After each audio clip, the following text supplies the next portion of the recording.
Help give kids an extra life by donating today to help sick and injured children. Link in the description and pinned comment below. The Midwest, where you can experience all 4 seasons in the span of a single week. Well, it's time once again to revisit the old Namco Museum, but this time we're taking a look at one of their lesser-known titles. Now, when most people think of Namco, regardless of pre- or post-merger, it's most often either because of their arcade classics like Pac-Man and Galaga, or their more modern franchises such as Tales of and Tekken. But the influence they've had on gaming isn't limited to their most popular titles. Sometimes their lesser-known works would go on to have just as big an influence on the medium. Which brings us, as requested by Pure Platinum patron RubyRyko888, to today's subject of study, the Tower of Druaga. A game that originally only saw release in Japan, the Tower of Druaga was a game that combined elements of maze games like the Pac-Man series with fantasy RPG elements to create an experience that was unique for the time. An RPG in the arcades, how could that possibly work, am I right? Well, we're about to look into how they made it work and how this relatively obscure title would go on to influence many famous works that followed it. Grab your best equipment, we've got a quest to undertake.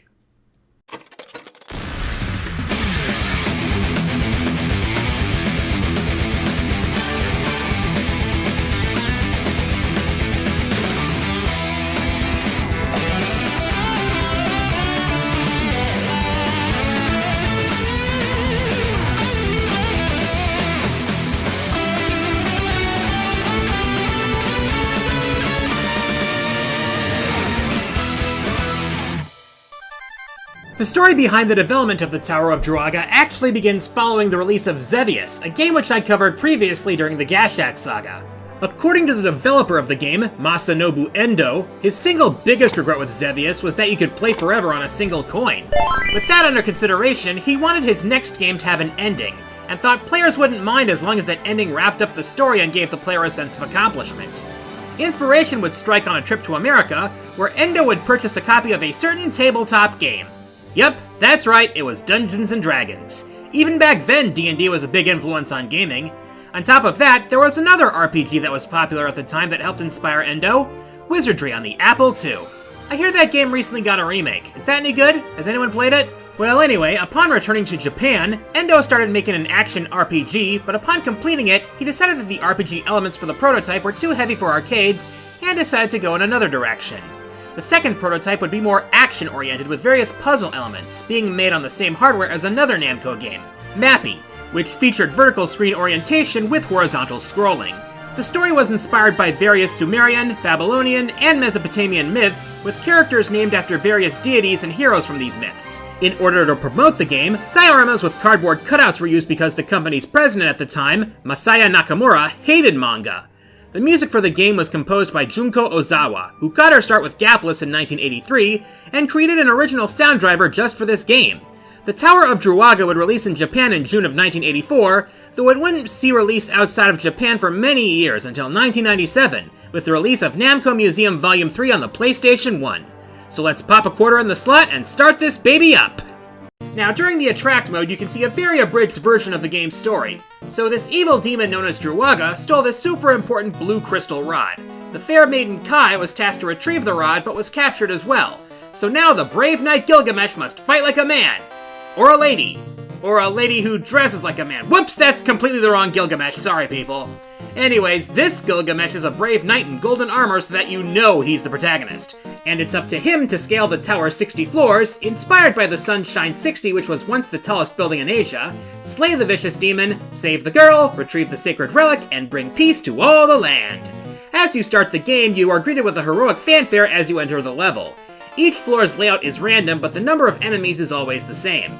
The objective is simple: locate the key and reach the exit while avoiding getting killed by whatever enemies are waiting for you. It starts with basic slimes that do nothing but move around, easy prey for Gil's sword. He does have a shield which protects him from front-facing attacks while his sword is sheathed. Now, his sword has a bit of an awkward startup animation, but as long as you hold the attack button, he'll keep his sword brandished so that you can charge at the enemy. Of course, since this is a dungeon crawler, that means one thing: treasure!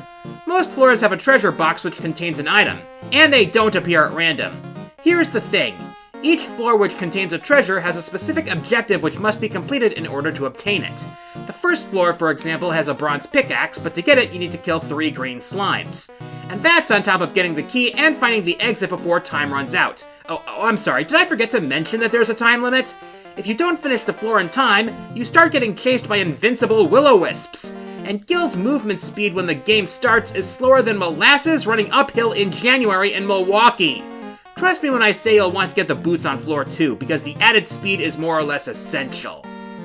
And here's where things get contentious. The game gives you no conveyance whatsoever as to the requirements for each treasure. If you want to know how to get each treasure and which one does what, you need either a guide, word of mouth, or dumb luck. And this is especially troublesome because some of these treasures are required to complete the game. For example, on floor 12, you need to make a wizard appear on the bottom row so that you can get armor. And you need that armor to get better armor on floor 52, which is one of the items required to complete the game. Worse still, some item boxes are empty and others actually harm you. And the game does nothing to tell you which are which until you actually get them. But if you miss an item that's required, you're pretty much screwed. And if you mess up somewhere along the way, you might end up getting zapped to a previous floor, which will ultimately screw you even further. Remember, this game was first released in 1984, when the internet was just a tadpole that was still hatching from its egg. Remember that whole "guy dang it" thing I mentioned in a previous video? This game has it in spades. This game feels like it was made for consoles, and it ultimately did get console ports in Japan. And it's a good thing too, because the difficulty of this game pretty much demands you would need continues. Oh, and by the way, you actually can continue in the arcade version as well, but the game never tells you that you have to hold the button after you get a game over and press the start button within 30 seconds. Instead of, a countdown timer. How are you supposed to know that without a guide? But the final 2 floors are the most convoluted of all. Floor 59 is where Druaga actually appears, and floor 60 is where you save Kai. But both of these floors require you to do things in a very specific order, or you get zapped. How was I supposed to know this? How was I supposed to know any of this? GameFAQs, save me! Save me, GameFAQs! So yeah, this game is about as obtuse as a 179-degree angle. The lack of conveyance of pretty much anything, the randomized layouts of the floors, and the need for a guide in an arcade game essentially made it maddeningly difficult from the get-go. And people playing it for the first time today may find it damn near impossible without outside help. And yet, for all its opaqueness, it was actually really popular when it was first released in Japan. The game's use of secrets helped pave the way for the use of guidebooks because, let's be honest, you pretty much needed a guide, or at least someone who somehow figured out what to do. Wait a minute.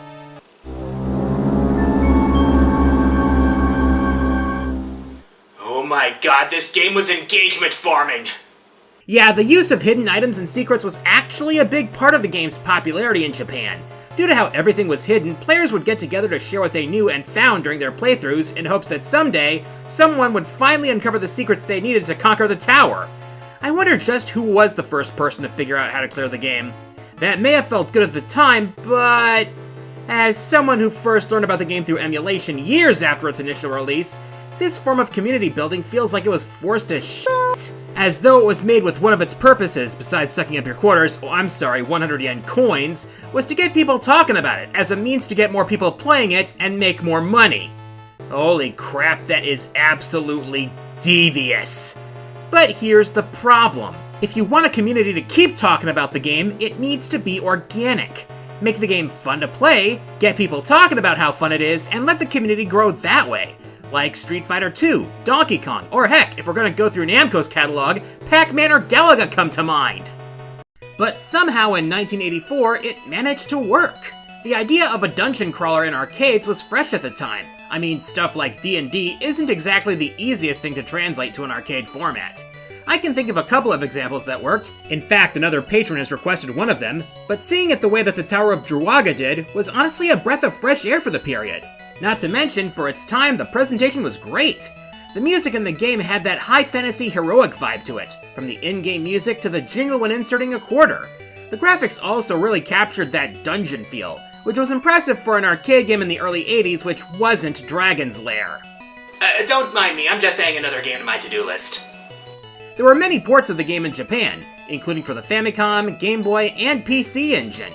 Eventually, it would make its way to other territories by means of the Namco Museum series of collections, and more recently, Hamster's Arcade Archive series. The DS and Switch versions gave you access to hints on the menu, while the Famicom and Game Boy versions had a code to unlock another Druaga, and the PS1 Namco Museum Volume 3 had a code to unlock another tower and Darkness Tower, which were even tougher if you can believe that. And while it took as long as it did to reach outside of Japan, this game was surprisingly influential. Several adventure franchises were inspired by this game, including Ys, High Glide, the Dragon Slayer series, which would later spawn the Legend of Heroes franchise, and The Legend of Zelda. I know, right? I was shocked as well. Without this, we might not have gotten this. It's nuts! Meanwhile, the Tower of Druaga has been referenced in several subsequent Namco games, including Soul Calibur, Mr. Driller, Namco Cross Capcom, and even Smash Brothers. Oh, and there was also a 2-season anime that was based on the game. Because the lore! Oh, and by the way, this was the first game in a quadrilogy. A quadrilogy. Remember that first prototype that Endo-san came up with before changing it for the Tower of Druaga? Yeah, he would take those original ideas for a sequel to his game, calling it the Return of Ishtar. It was developed by Endo's own studio, Game Studio, which he founded in 1985, and was published by Namco in Japan in 1986, using the Namco System 86 arcade board, not seeing American release until Namco Museum Volume 4 for the PS1. Now, unlike most sequels, which take place a few months or even a few years after their predecessor, this game takes place pretty much exactly where the Tower of Druaga left off, with Gil and Kai trying to escape from the tower. Now, this is even weirder than its predecessor, being that it's a strictly co-op game, with Player 1 in control of Kai and Player 2 controlling Gil. There are 128 rooms in the 60-floor tower, and to proceed to the next room, you have to find a key, then locate the door. Here's the first problem. Kai is the center of attention, and the screen scrolls according to her alone. Yeah, Gil can't scroll the screen. Kai, however, can, even being able to scroll Gil off the screen, in which case she can call him to her side. As for attacking enemies, Kai casts magic from a distance, while Gil automatically draws his sword when close enough to an enemy. Kinda reminds you of the early Ys games. Or High Glide. Unfortunately, just like said games, ramming into an enemy will damage Gil. And if he dies, it's game over. For both of you. And if you think that's a problem, well, listen to this. Kai dies in one hit. Now you can imagine that you'd need some help to get through this. Well, you'd be right. This is the first game by Namco to include a password system. You'd enter in your initials and gender, and every time you cleared a room or died, you'd get a password so you could continue the next time you stopped by. But awkward as it was, you would think that this game didn't do all too well. And it didn't. This game was nowhere near as successful as the original due to its awkward control system and its admittedly boring gameplay. Not to mention, half its music was recycled from the original, so it doesn't even have that going for it. Well, let's look at how the rest of what will be known as the Babylonian Castle saga did.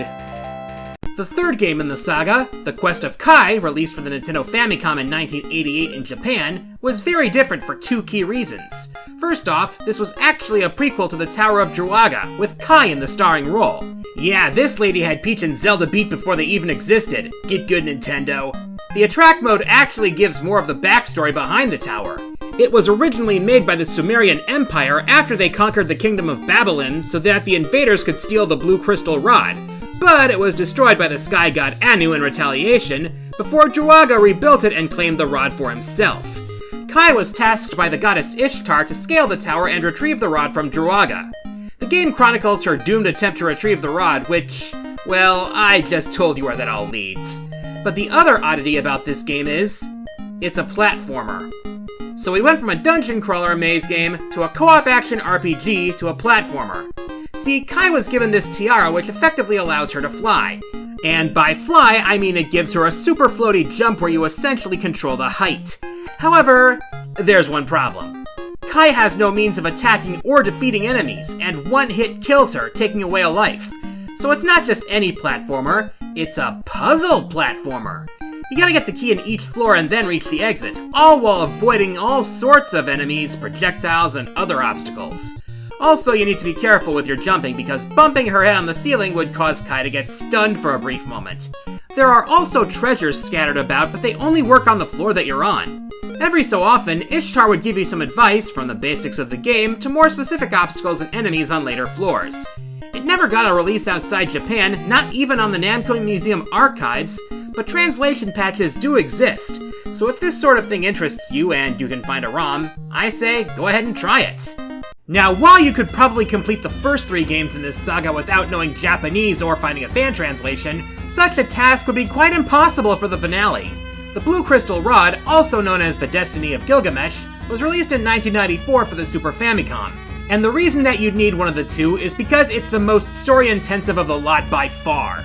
So what is it? A puzzle game? A JRPG? No. It's a visual novel.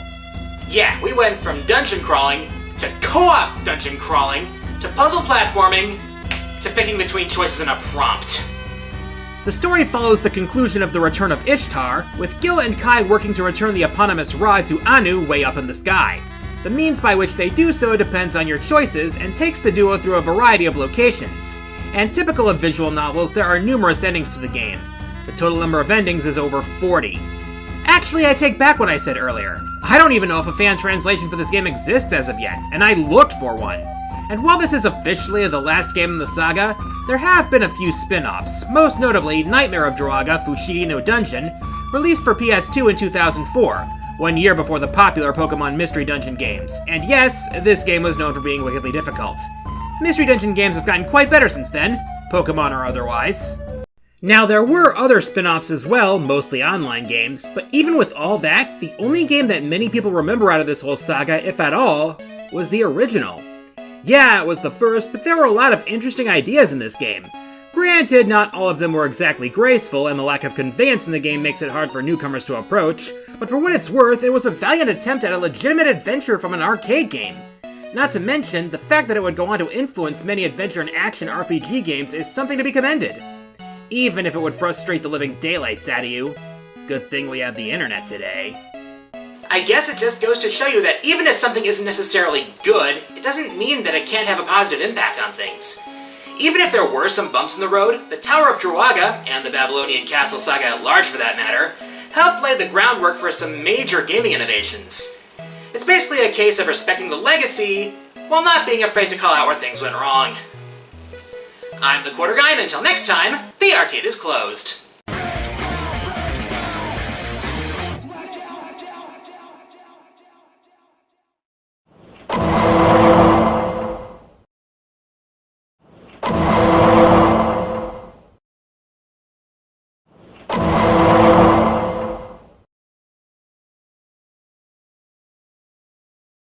Hey everyone, QG here. If you enjoyed the video, please like, subscribe, leave a comment, and share the video around. Feel free to check out my Twitter and my Twitch streams, and consider supporting me through Patreon and donating to my Extra Life campaign to support Children's Wisconsin.